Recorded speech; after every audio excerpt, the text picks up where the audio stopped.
हर निकला निकला गे बेटी बैठा पापा के जंघिया।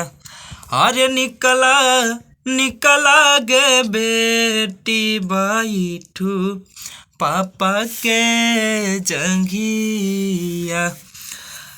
कैसे में निकली हो मामी बैठू पापा के जंघिया।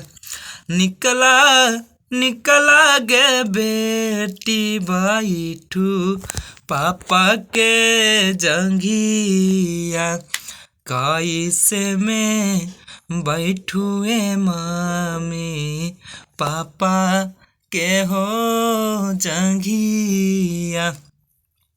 जंघिया बैठवला हो मामी फाटे लाहो मोर कारे जाबा।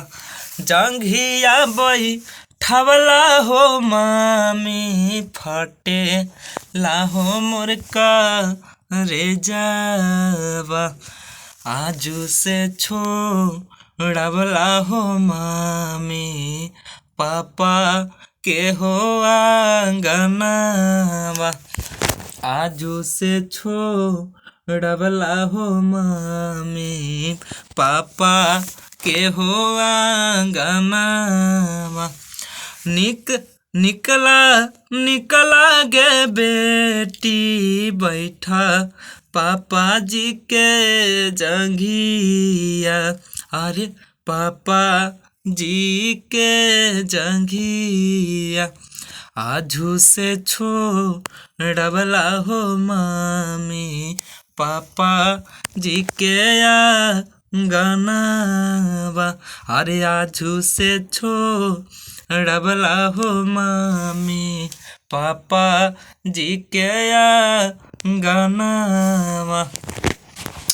भैया नमस्कार प्रणाम। हम भोजपुरी गायक आशीष कुमार रउआ सभी तमाम भोजपुरी श्रोता सुन भैया समाज के भैया आज जितना भी भैया ये वीडियो को देख रहा बानी सबके भैया पैर छू के प्रणाम बा। अब वीडियो अच्छा लगे तो प्लीज़ लाइक करे भैया, शेयर करे, चैनल के सब्सक्राइब करे और हम शेयर करी भैया एकदम धंधना के। अच्छा लगे तो प्लीज़ लाइक ज़रूर करे, शेयर ज़रूर करे।